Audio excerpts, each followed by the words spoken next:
नमस्कार, मैं अमीना नस्ती दिशा में स्वागत करती हूँ आपका एक नए वीडियो के साथ में अपने YouTube चैनल पर।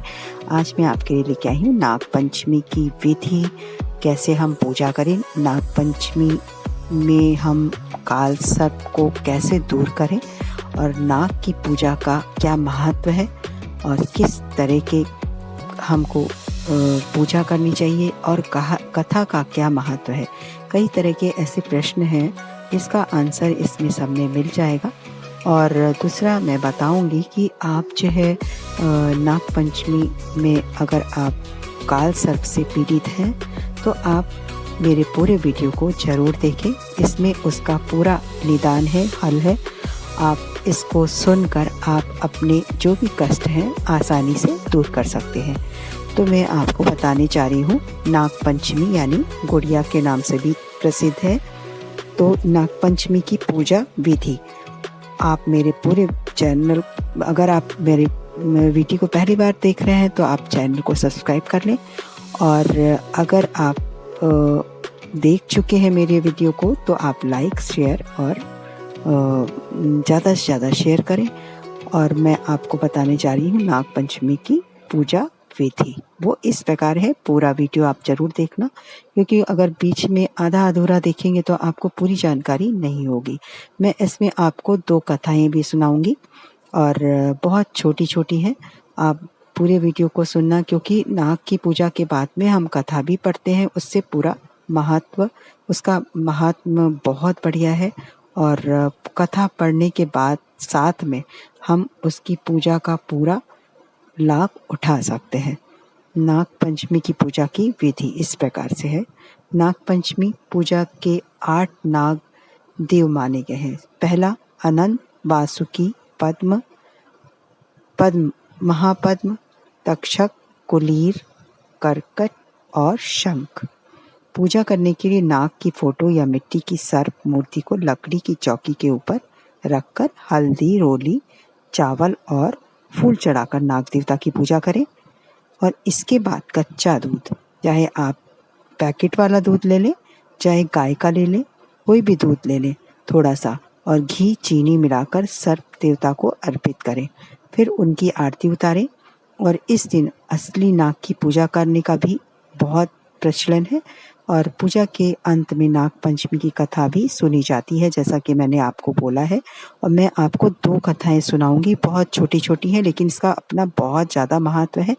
और इसमें आपको जानकारी भी मिल जाएगी कि हम नाग पंचमी की पूजा क्यों करें और इससे क्या क्या लाभ होते हैं।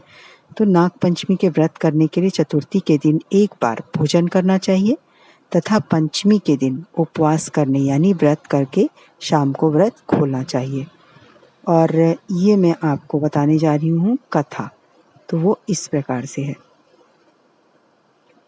पहली कथा, किसी राज्य में एक किसान परिवार रहता था। किसान के 2 पुत्र व 1 पुत्री थी। एक दिन हल जोतते समय हल से नाग के 3 बच्चे को चलकर मर गए। नागिन पहले तो विलाप करती रही, फिर उसने अपनी संतान के हत्यारे से बदला लेने का संकल्प किया। रात्रि को अंधकार में नागिन ने किसान, उसकी पत्नी व दोनों लड़कों को डस लिया। अगले दिन प्रातः किसान की पुत्री को डसने के उद्देश्य से नागिन फिर चली तो किसान कन्या ने उसके सामने दूध का भरा कटोरा रख दिया। हाथ जोड़ क्षमा मांगने लगी। नागिन ने प्रसन्न होकर उसके माता पिता व दोनों भाइयों को पुनः जीवित कर दिया। उस दिन श्रावण शुक्ल पक्ष की पंचमी थी। तब से आज तक नागों के कोप से बचने के लिए इस दिन नागों की पूजा की जाती है। और जैसा कि आप जानते हैं, ये मैंने आपको पहली कथा सुना दी, अब मैं सुनाऊंगी आपको दूसरी कथा। उसके बीच में आपको कुछ जानकारी देना चाह रही हूँ।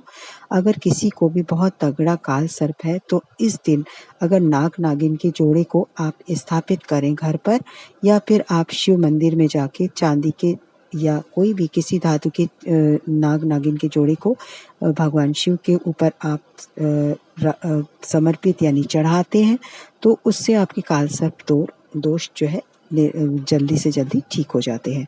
और दूसरा, कई मंदिर हैं जिसमें इसकी विशेष पूजा का बहुत बड़ा भव्य इंतजाम किया जाता है।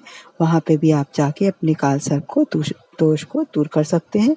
और घर में बहुत आसान विधि मैंने आपको बता दी है कैसे आपको करना है। घर में भी आप आसानी से इसको अपने काल सर्प दोष को दूर कर सकते हैं। अब मैं सुनाने जा रही हूँ दूसरी कथा, नाग पंचमी की दूसरी कथा। वो इस प्रकार है। एक राजा के 7 पुत्र थे, उन सबके विवाह हो चुके थे। उनमें से 6 पुत्रों के संतान भी हो चुकी थी। सबसे छोटे पुत्र के अब तक के कोई संतान नहीं हुई। उसकी बहू को जेठानियां बांझ कहकर बहुत ताने देती थी।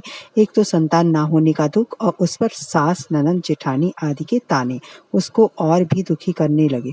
इससे व्याकुल होकर वह बेचारी रोने लगती।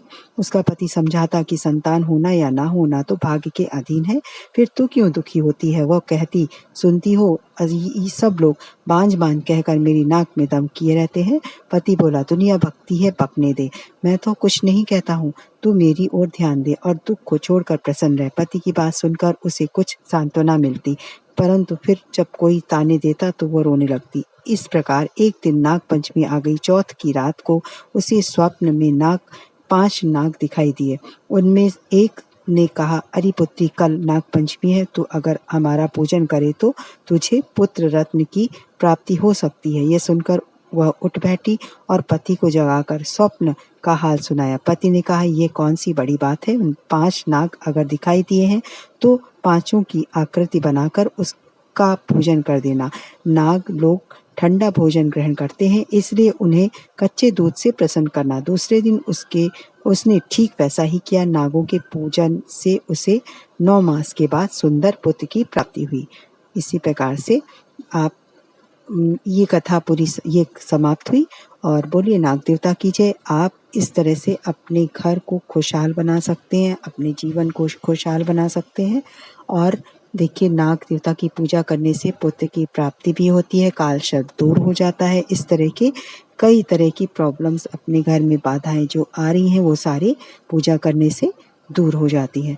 तो बहुत इजी है, आप दूध कोई भी ले सकते हैं। आप गाय का दूध ले लें, गाय का दूध अगर नहीं मिल रहा है तो आसानी से पैकेट वाला दूध मिल रहा है, वो भी आप ले सकते हैं। और थोड़ा सा कच्चा दूध आप नाग नागिन के ऊपर चढ़ाकर अपने कई तरह की प्रॉब्लम्स को दूर कर सकते हैं। और दूसरा, क्योंकि श्रावण मास है, इस समय शिव जी, भोलेनाथ जी की पूजा होती है और ये महीना विशेषकर भोलेनाथ जी के लिए जी का बहुत महत्वपूर्ण है। और मैंने कई तरह के वीडियो डाले हैं, अगर आपको देखना है तो मेरे चैनल को सब्सक्राइब कर लीजिए। और पसंद मेरा वीडियो आया है तो लाइक कर दीजिए और शेयर कीजिए। तो जितना आप शेयर करेंगे उतना आपको भी लाभ होगा और दूसरों को भी लाभ होगा। इसी के साथ में मैं विदा लेती हूँ। जय श्री नाग देवता की, जय भोलेनाथ।